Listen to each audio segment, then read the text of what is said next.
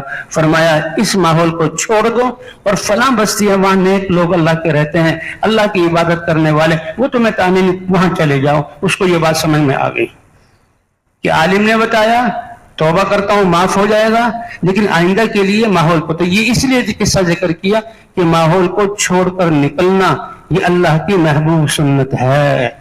نبی بھی آتے تھے اور قوموں کے پاس، ابراہیم علیہ السلام نے بھی ہجرت کی، اللہ نے حضرت محمد صلی اللہ علیہ وسلم اور صحابہ سے بھی ہجرت کروائی کہ لولا الہجرۃ لکنت رجلا من الانصار۔ اور تبلیغ میں بھی یہ کہا جا رہا ہے اپنا ایمان بناؤ اور اعمال بناؤ، اس زندگی کی قدر کر لو، یہ زندگی اس کی قدر کر لو، ایک سانس کائنات سے زیادہ قیمتی ہے۔ اللہ فرماتے ہیں یہ کافر دنیا اور سارے خزانے اپنے سارے رشتہ دار مجھے پیش کرے مرنے کے بعد، اے اللہ ایک سانس اور دے دے، اللہ فرمائیں گے کہ ساری دنیا تم دے دو پھر بھی ایک سانس تمہارا زیادہ نہیں کروں گا، یہ مفت میں نہیں ملتا، یہ میں خود دیتا ہوں۔ تو اس کو بات سمجھ میں آ گئی اور پھر توبہ کر کے نکل پڑا۔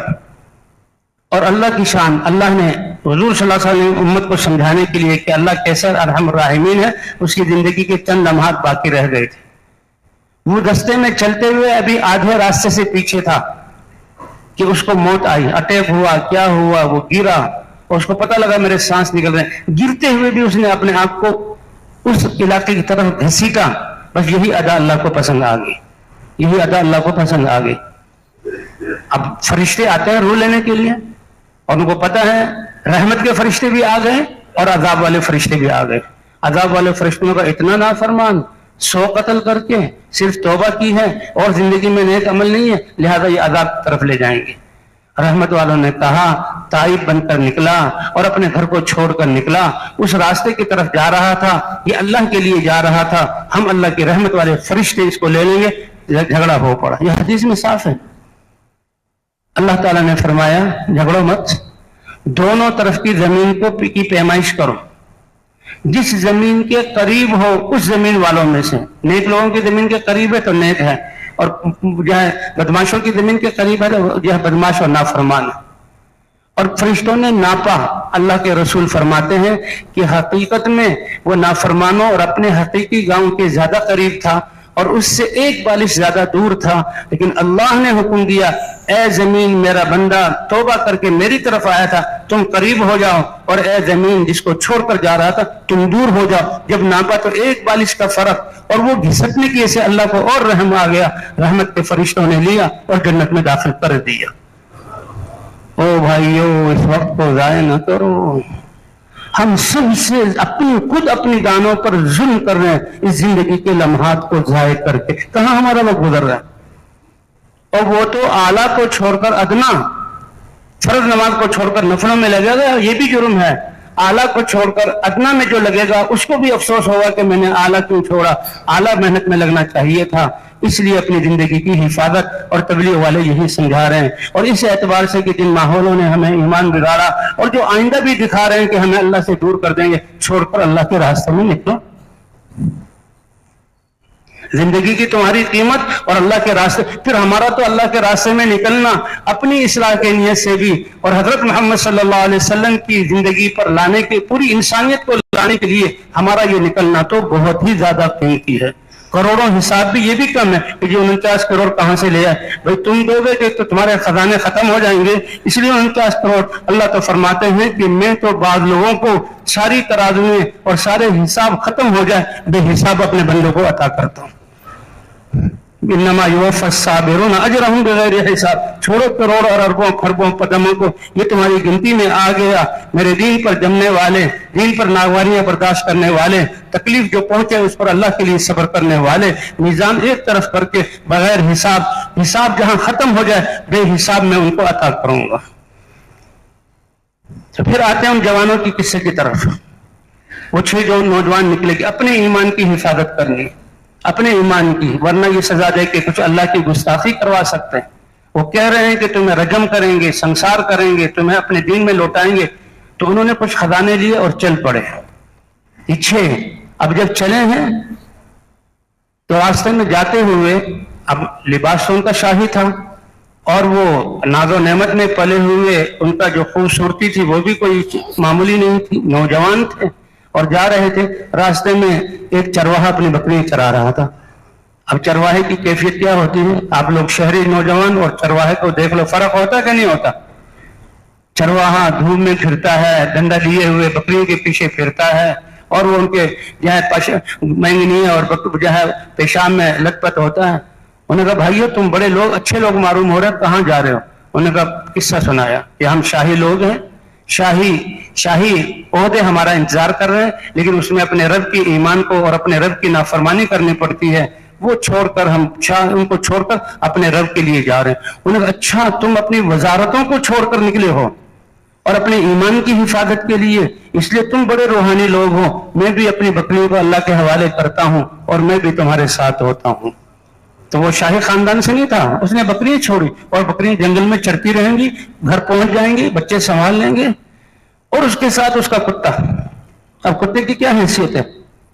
یہ اللہ قصہ ذکر کر رہے ہیں کہ لوگ کہتے ہیں 3 ہیں، چوتھا ان کا کتا تھا، اور جو وہ 5 ہیں، چھٹا ان کا کتا تھا۔ یہ اندازے کی بات ہے، وہ 6 تھے اور وہ سب آتوں وسامن کلبہم، وہ 7 تھے اور 8واں ان کا کتا تھا۔ اور یہ نکل کر چلتے چلتے جب تھکے، کچھ اندھیرا چھایا، انہوں نے کہا بھائی تھک چکے ہیں، اب کہیں چھپ جاؤ، ایسے میدانوں میں سو گے تو پکڑے جاؤ گے، تمہارے پیچھے تو بادشاہ کی فوجیں اور ان کے کھوجی، تو غار میں سو گئے، سونے کے لیے۔ اللہ فرماتے ہیں اے دنیا بھر کے انسانوں، یہ نوجوان جو اپنی ایمان کی حفاظت کے لیے نکلے تھے، ہم نے اپنی کتنی بڑی قدرت کا اظہار کیا کہ 309 سال ان کو سلایا، مارا نہیں بلکہ 309 سال کیا ان کو سلایا، 309 سال سلایا۔ اور اس کی کیا نشانی؟ وَنُقَلِّبُهُمْ ذَاتَ الْيَمِينِ وَذَاتَ الشِّمَالِ، وہ تو مٹی پہ پڑے ہوئے تھے اور مٹی تو کھا جاتی ہے، ہم جب چاہتے تھے، جب ضرورت ہوتی تھی، ان کو کروٹیں بدلتے تھے، دائیں طرف بھی اور بائیں طرف بھی۔ وَنُقَلِّبُهُمْ ذَاتَ الْيَمِينِ وَذَاتَ الشِّمَالِ۔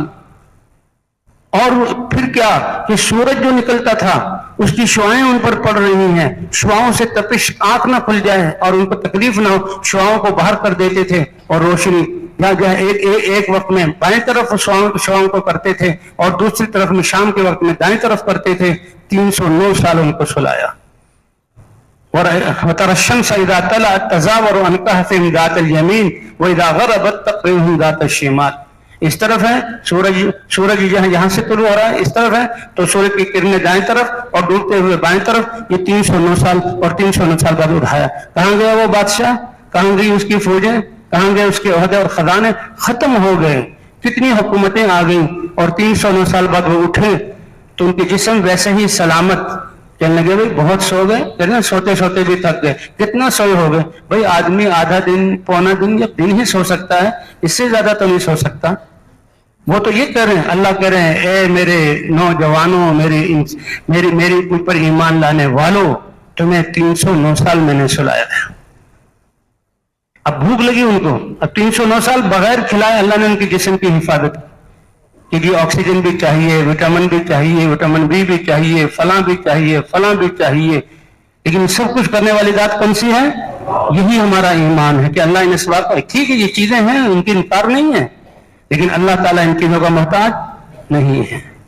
انہوں نے کہا دیکھو یہ پیسے لے جاؤ، پیسے اپنے ساتھ لیے تھے، اور بازار میں جانا، لوگ تو تمہاری تلاش میں ہوں گے، اور تم کسی ہوٹل جو ہے کھانے والے سے، ہوٹل والے سے بات کرو، بڑی مہذب انداز میں کرنا، کوئی غصہ والی بات نہ ہو جائے کہ پہلے ہی ہم جو ہے مفرور ہیں۔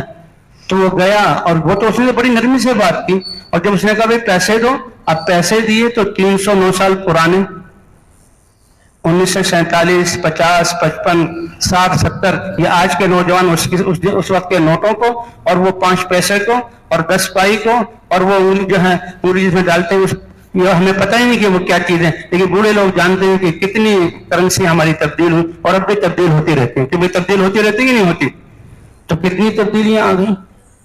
وہ ہوٹل والے نے دیکھا تو حیران ہو گیا، اور شکل بھی دیکھی تو یہ تو کہتے ہیں دقیانوسی زمانے کا، آپ پہاڑوں پہ جاؤ، جو پرانے زمانے کا لباس پہنے ہوئے آپ کے ان کے لباس میں فرق ہے کہ نہیں؟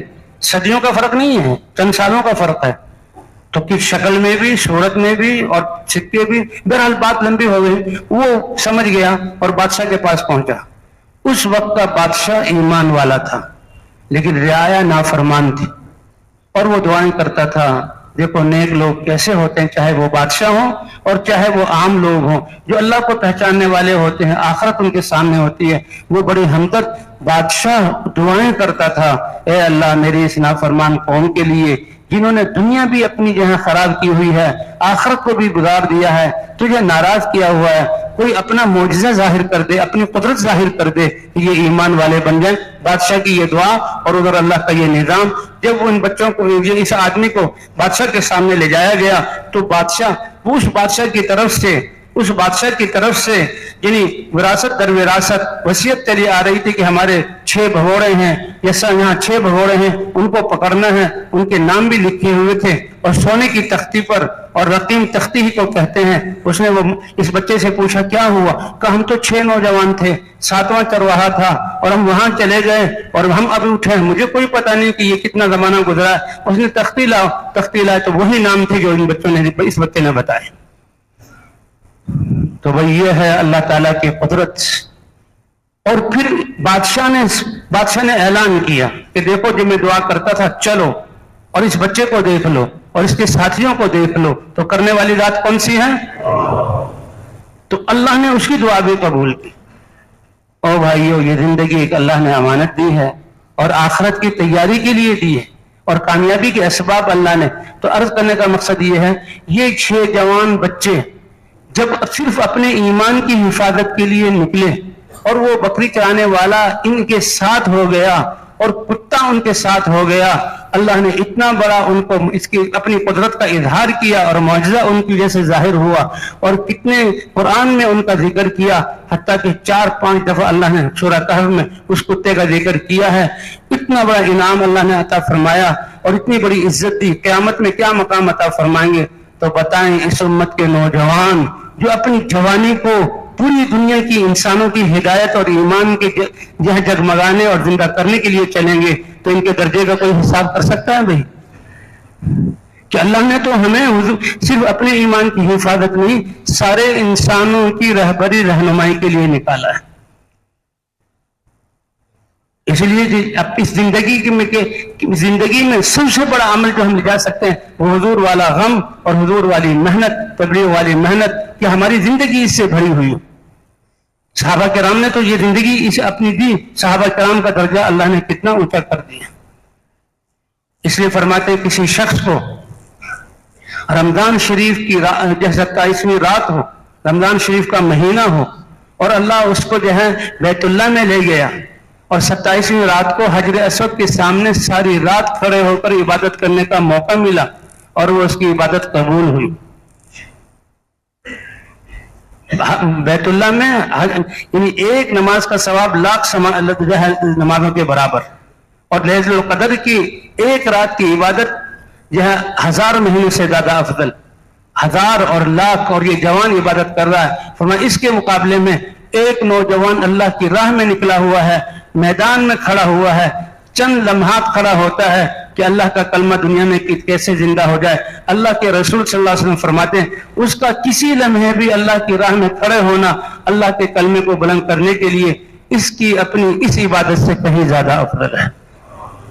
اس کی اپنی عبادت سے کہیں زیادہ افضل. کیوں؟ اس کا یہ ساری باتیں اپنی ذات کے لیے ہے، لیکن وہ تو ساری انسانیت کو ایسا بنانا چاہتا ہے. اور اس کی اس قربانی، مجاہدے اور اس عمل سے کتنے لوگ ایسے بنیں گے جسے آج تبلیغ کے ذریعے کتنے لوگوں کی زندگی بدل گئی. یہ اللہ نے تجارت بدلائی ہوئی ہے اور کہا جتنے لوگ تمہاری وجہ سے نیکی پر آئے ہیں ان سب کو ثواب ملے گا، اور سب کے برابر اے ایمان والے تبلیغ والے تم کو ثواب ملے گا، اور قیامت تک یہ سلسلہ چلتا رہے گا، ان کا ثواب بھی تم کو ملے گا. تو بتائیں اس سے بڑا عمل ہم کوئی کر سکتے ہیں زندگی میں؟ کیوں؟ اس لیے کہ یہ سید المرسلین خاتم النبیین حضرت محمد صلی اللہ علیہ وسلم والی فکر اور محنت ہے. وہ ختم نبوت کی وجہ سے اللہ نے ہمیں دی ہے. فرمایا میری امت ناز کرو اور فخر کرو اپنے نصیبے پر کہ قیامت میں جو نسبت اور حساب ہوگا دین کا، اللہ کی معرفت کا، اللہ سے تعلق کا اور نبیوں کے ساتھ نسبت، کتنے خوش قسمت ہوں گے وہ لوگ جو ابراہیم علیہ السلام کے ساتھ اٹھیں گے.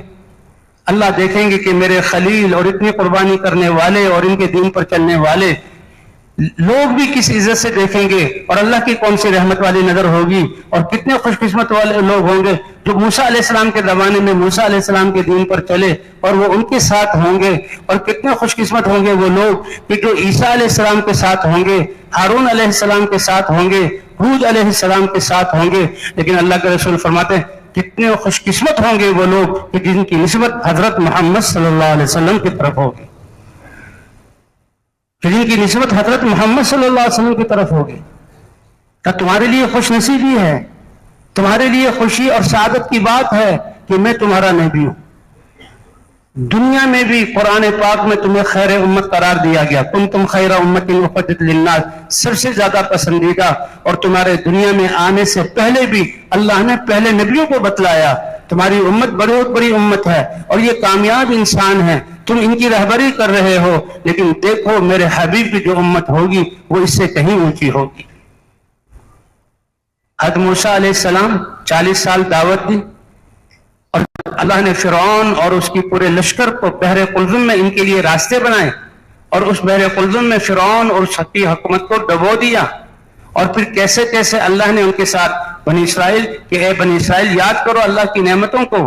لیکن جب وہ کتاب لینے اللہ کے دربار میں گئے اور ان کی کتاب تورات تختیوں کی شکل میں ان کو ملی اور اس پر اللہ کی آیات لکھی ہوئی تھی، اور جب انہوں نے پڑھنا شروع کیا موسیٰ علیہ السلام نے کہا اے اللہ میرے لیے احکام، میری امت کے لیے دستور زندگی تو ابھی شروع نہیں ہوا، آپ اس میں ایک بہت عظیم امت کی صفات ذکر کر رہے ہیں. وہ صفات ایسی ہوں گی کہ جن کے نبی پر اتری ہوئی کتاب ان کے سینوں میں محفوظ ہوگی، جبکہ اس سے پہلے جو کتاب اترتی تھی صرف نبی کے پاس ہوتی تھی، نبیوں سے آ کے معلوم کرتے تھے. کیا خوش قسمت. اور بھائی یہ حفاظ کرام، 6 سال کا بچہ حافظ، 5 سال کی بچی حافظ، 7 سال کی بچی اجمی، پشتو، برمی، بروئی، اور جہاں پر برمی بولنے والی تھائی لینڈی، اور عربی زبان کی قرآن کے الفاظ، مخارج اور شدات اور مدات اور لہجوں کے ساتھ قرآن کے محفوظ. یہ معجزہ ہے اللہ کی طرف سے قرآن کا. فرمایا کہ اناجیلہم فی صدورہم، یہ قرآن ان کے سینوں میں ہوگا. جو عربی جانتے ہیں نا بھائی وہ پڑھو آیت یسألونک عن المحیض یسألونک عن الیتامی وانفقوا مما رزقناکم کتب علیکم الصیام، یہ آیتیں فرفر ان کی زبانوں پر. موسیٰ علیہ السلام رشک کرنے لگے اے اللہ ان کی کتابیں ان کے سینوں میں محفوظ ہوں گی، اے اللہ یہ امت مجھے دے دے. اللہ تعالی نے فرمایا اے موسیٰ نہیں، وہ امت تو میں نے اپنے حبیب سید المرسلین حضرت محمد صلی اللہ علیہ وسلم کے لیے چھانٹی ہوئی ہے، حضرت محمد صلی اللہ علیہ وسلم کے لیے چھانٹی ہوئی ہے. اے اللہ وہ صرف دین پر نہیں چلیں گے، وہ صرف اللہ کے احکام کو پورا نہیں کریں گے، وہ تو نبیوں کی طرح دنیا میں لوگوں کو نیکی کا حکم کر رہے ہوں گے اور برائیوں سے روک رہے ہوں گے. گھروں کی زندگی پاکیزہ کرو، اپنی تجارتوں کو پاکیزہ کرو، اپنے ہسپتالوں سے اللہ کے نافرمانی میں کو نکالو، اپنے محکموں میں عدالتوں کو قائم کرو، اپنے ایوانوں میں اللہ انسانوں کے حقوق کو ادا کرو اور نافرمانی سے بچو. وہ تو نبیوں کی طرح نیکی کا حکم کر رہے ہوں گے، برائیوں سے روک رہے ہوں گے. ان کے نیکی کے حکم کرنے سے نیکیاں انسانوں کی زندگیوں میں آئیں گی، اس کے انوارات اور پاکیزگی، امن اور بھائی چارہ قائم ہوگا، اور گناہوں سے روکنے کی وجہ سے انسانوں کی بے چینیاں ختم ہوں گی اور روحوں کی سیاہیاں ختم ہوں گی. یہ تو نبیوں والا کام ہے. اے اللہ یہ امت مجھے عطا فرما دے. اللہ نے فرمایا اے موسیٰ وہ تو میں نے اپنے حبیب حضرت محمد صلی اللہ علیہ وسلم کے لیے امت چھانٹی ہوئی ہے. کیوں؟ اس لیے کہ ان کے نبی پر نبوت ختم، خاتم النبیین، خاتم النبیین. اور اس کی وجہ سے وہ محنت ان کو شروع سے قل هذه سبیلی ادعو الی اللہ علی بصیرۃ انا ومن اتبعنی وسبحان اللہ وما انا من المشرکین. اے پیارے نبی آپ کہہ دیجئے یہ ہے میری زندگی کا مقصد اور راستہ، زندگی بھر میں اللہ کی طرف بلا رہا ہوں بصیرت کے ساتھ. یہ میرا بھی راستہ ہے اور ہر اس مرد اور عورت کا راستہ ہے جس نے لا الہ الا اللہ محمد الرسول اللہ پڑھ لیا. اے اللہ یہ امت مجھے دیجیے. کہ نہیں، یہ امت میں نے اپنے نبی حضرت محمد صلی اللہ علیہ وسلم کے لیے چھانٹی ہوئی ہے. حضرت عیسیٰ علیہ السلام پر وحی، اے عیسیٰ، یعنی اللہ کو محبت ہے، اللہ ان امتوں کی کتابوں میں وہ امتیں اس امت ہمارے صفات کو پڑھ رہی ہیں، یہ اللہ کے یہاں ہماری محبت اور اللہ کے ہاں پسندیدہ ہونے کی علامت ہے۔ عیسیٰ علیہ السلام پر جب وحی اتری، اے اللہ، میں اپنی کتاب میں ایسی امت پا رہا ہوں جو ہر نعمت کے ملنے پر وہ اللہ کا شکریہ ادا کریں گے۔ او بھائیو، ایمان کو اتنا بناؤ، سر کا درد ختم ہوا اور چین آئی، بے چینی پریشانی ختم ہوئی، نیند آئی، اور بھوک کی حالت میں کھانا ملا، اور تنگی کی حالت میں کپڑے ملے، اور کسی مصیبت سے بچ گئے، تمہارا ایمان وہ ہو کہ ادھر وہ راحت نصیب ہوئی اور تم کو الحمدللہ، یہ راحت دینے والی ذات کون سی ہے؟ اللہ۔ ایمان ایسا بنا ہوا ہو، نہ دوست کی طرف ذہن جائے، نہ دکان کی طرف ذہن جائے، نہ فیکٹری کی طرف ذہن جائے، نہ کپڑے سینے والے درزی کی طرف ذہن جائے، نہ کس نے بنایا اس کی طرف ذہن جائے، بلکہ یہ تو سب مخلوق ہیں، یہ نعمت مجھ تک پہنچانے والا میرا اللہ ہے۔ اس لیے فرمایا تمہارا کوئی سانس یہ کمائی سے خالی ہے ہی نہیں، کیونکہ تم اپنے اس ایمان کی بنیاد پر ہر نعمت پر اللہ کا شکر ادا کرو گے اور اللہ نعمتیں بڑھائے گا، اور ہر تکلیف پر تم صبر کرو گے، ہر تکلیف، پھر جو ہے واویلا نہیں، پھر رونا نہیں، پھر لوگوں سے شکایت کرنا نہیں، پھر مظاہرے اور جلوس نکالنا نہیں، پھر اپنی طاقتیں دکھانا نہیں، بلکہ اللہ نے ہمارے فائدے کے لیے جہاں یہ تکلیف بھیجی ہے، فرمایا وہ صبر کریں گے، ان اللہ مع الصابرین، اور صبر کرنے والوں کے ساتھ کون ہے؟ اللہ ہے۔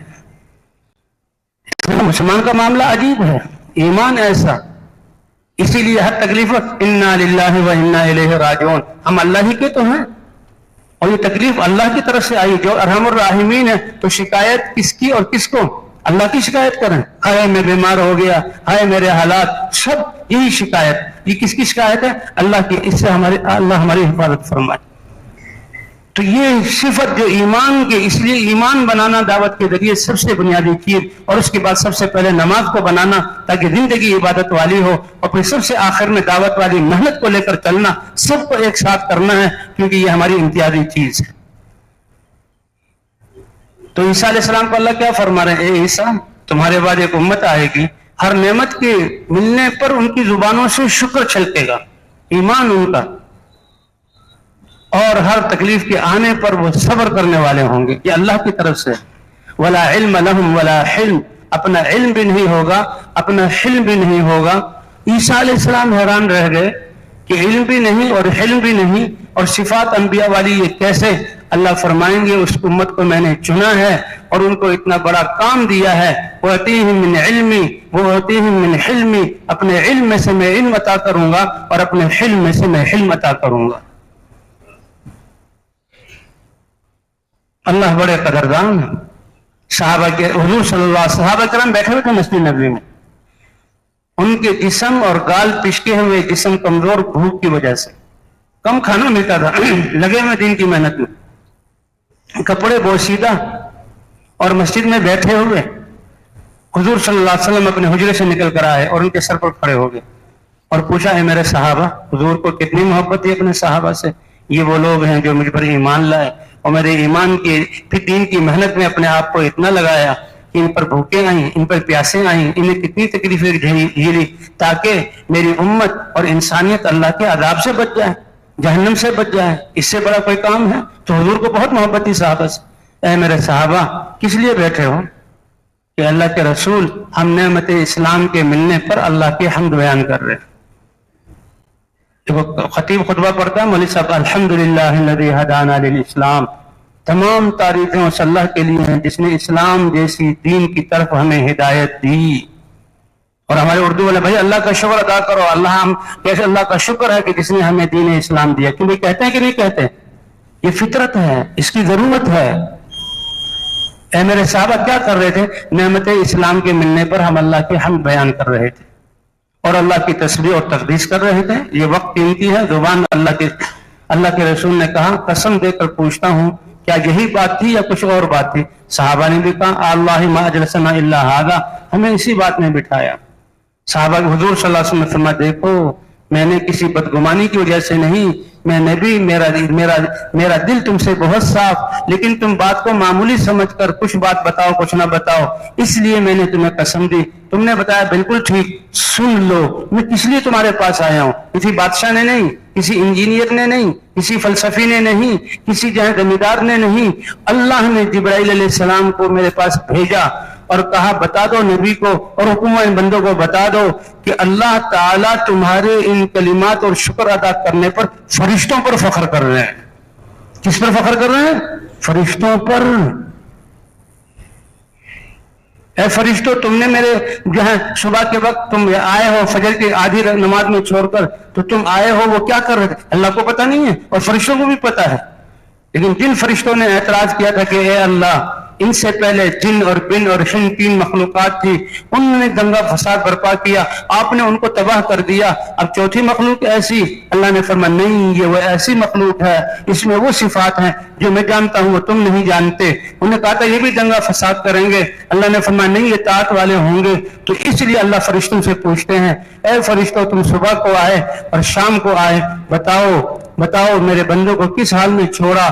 تو کتنے خوش قسمت ہیں وہ لوگ کہ فرشتے اللہ کے دربار میں ان کے لیے یہ گواہی دیتے ہیں، اے اللہ جب ہم گئے تو وہ فجر کی نماز پڑھ رہے تھے اور جب ہم عصر میں آئے تو نماز میں چھوڑ کر آئے۔ یہ کتنے خوش قسمت لوگ ہیں اور کتنے نقصان میں ہیں وہ لوگ، کتنے نقصان میں ہیں وہ لوگ کہ ان کو نمازوں کا خیال ہی نہیں، چاہے وہ مرد ہو یا عورت ہو۔ تو بھائی کیا خیال ہے، نمازیں پڑھنی چاہیے کہ نہیں پڑھنی چاہیے؟ اخباروں میں ہمارا نام آ جائے، فلاں کھلاڑی نے فلاں جہاں تمغہ لے لیا، فلاں یہ کر دیا، لوگ اشش کرنے لگے، لیکن اللہ کے ہاں اس کی کوئی حیثیت نہیں۔ اور جو اللہ کے دربار میں عرش پر اللہ فخر فرمائے اور فرشتوں سے کہے اور فرشتوں کے ذریعے پوری دنیا میں اعلان ہو، یہ بڑی چیز ہے، یہ اخباروں کی تعریف یہ بڑی چیز ہے۔ اللہ اکبر! اللہ کیسے قدردار ہیں، اے میرے فرشتوں میرے بندوں کو چھوڑا کیسے، میرے بندوں کو کے پاس گئے تھے کیسے کہ اتیناہم وہم یصلون وترکناہم وہم یصلون، جب گئے تھے تب بھی نماز پڑھ رہے تھے اور جب آئے ہیں تب بھی وہ نماز پڑھ رہے ہیں۔ اے میرے بندوں، میرے بندی کے بچے کا انتقال ہوا تو بتاؤ میرے بندے اور بندی نے، میں نے اس کے بچے کو دیا تھا، اس کی زندگی میں خوشی آئی، میں نے لیا ہے تو اس پر تکلیفیں آئیں، کیا کیا؟ جو بندہ مسلمان جو ہے مرد اور بیوی بچے کے چلے جانے پر صبر کرتے ہیں، اے اللہ تیرا شکر ہے تو نے ہی دیا تھا اور تو نے ہی لے لیا، تو فرشتے جب عرض کرتے ہیں اور اللہ زیادہ جانتے ہیں، اللہ فرماتے ہیں میرے بندے کے لیے، اس بندی کے لیے جنت میں ایک محل ایسا بناؤ جس کا نام ہی بیت الحمد رکھو اور یہ آ کر اس میں آخرت میں رہے گا۔ اور بھائی اصل سرمایہ ہمارا یہ ایمان اور اعمال ہے، یہ کامیابی یہ سب کے لیے برابر دی۔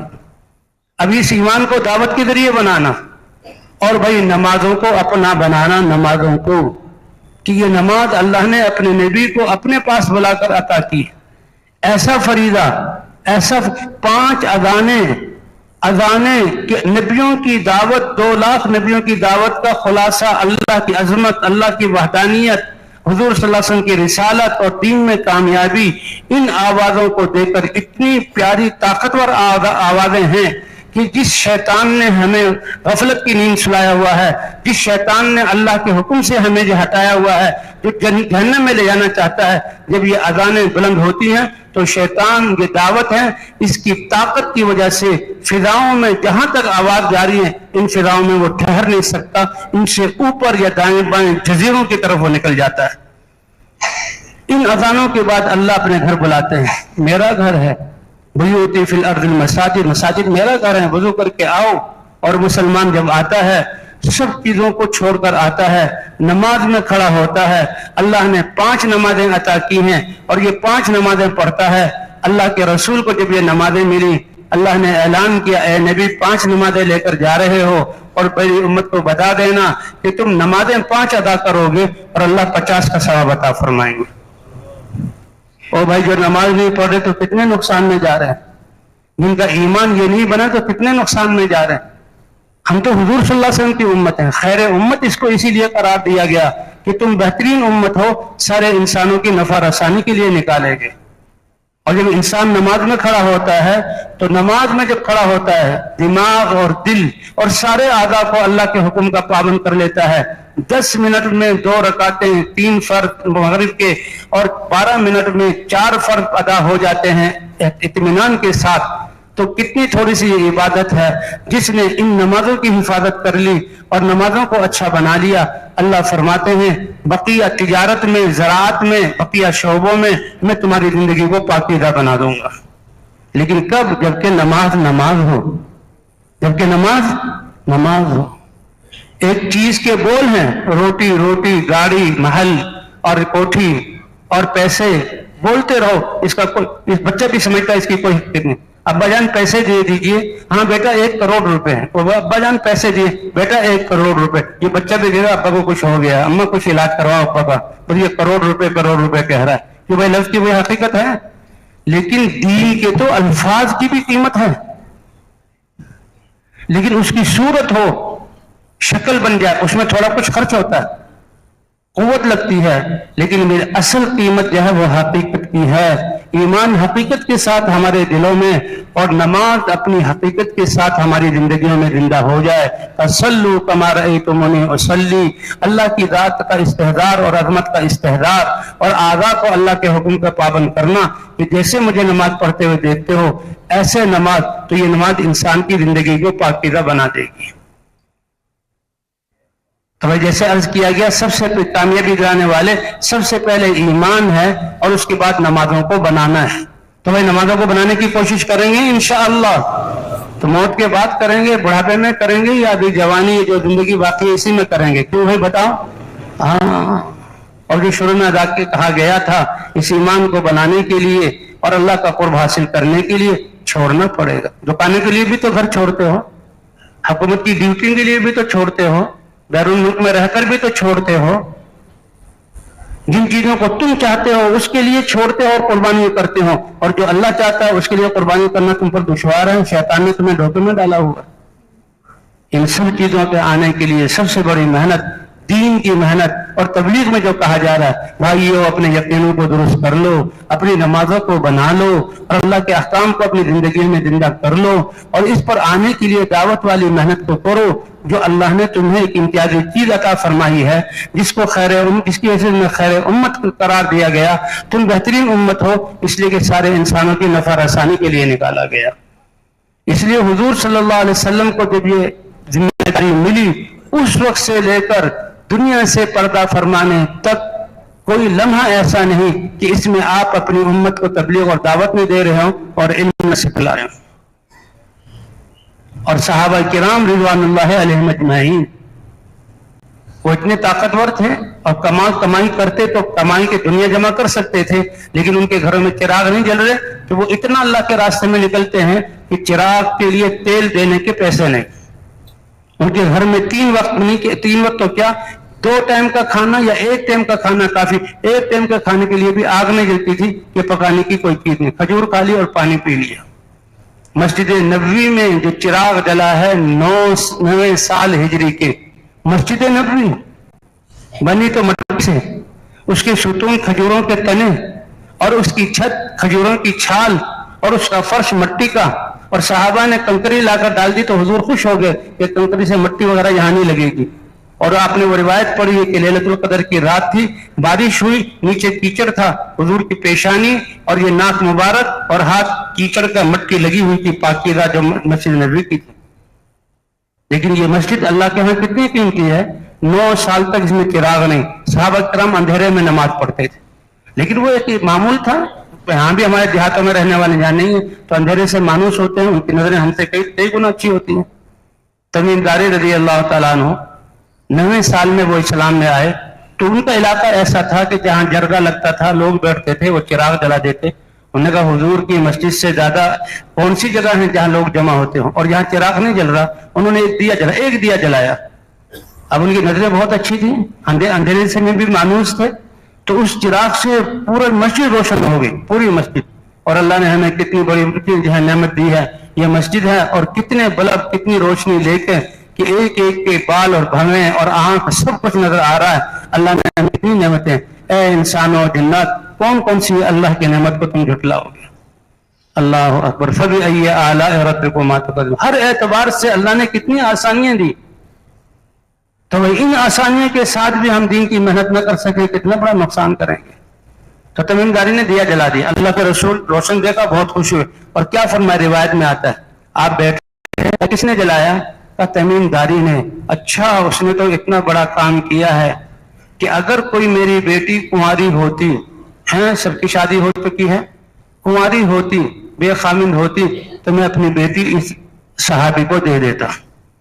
اللہ اکبر. ایک صحابی بیٹھے ہوئے سن رہے تھے, یا رسول اللہ آپ کی اتنی چاہت, تو میرے گھر میں میری ایک بیٹی ہے بہت خوبصورت اور شادی کے قابل, اس کو آپ اپنی بیٹی بنا لیجئے اور ان سے شادی کر دیجئے. تمیم داری سے شادی ہو گئی. تو قصہ ذکر کرنے کا مقصد تو یہ ہے کہ نئے سال, اور صحابہ کے گھروں میں چراغ نہیں جل رہا, لیکن ایمان اور اعمال کتنے. یہی تمیم داری رضی اللہ تعالیٰ حضرت عمر کے زمانے میں مدینے کی مشرقی جانب سے احد پہاڑ کے پیچھے ایک پہاڑ میں سے آگ نکلی, لاوا.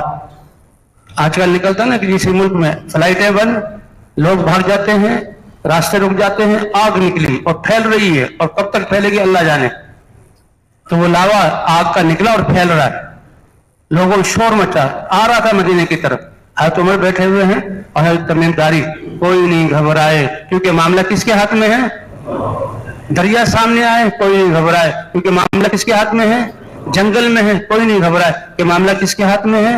اللہ کو اتنا پہچانا اور اللہ کی اطاعت اتنی زیادہ تھی, اور ان کے انوارات, اعمال کے انوارات اتنے ساتھ لے کر چلے کہ وہ جانتے تھے کہ دریا بھی ہمیں جانتا ہے, درندہ بھی ہمیں جانتا ہے, یہ صحرا بھی ہمیں جانتے ہیں, یہ ہمیں نقصان نہیں پہنچا سکتے.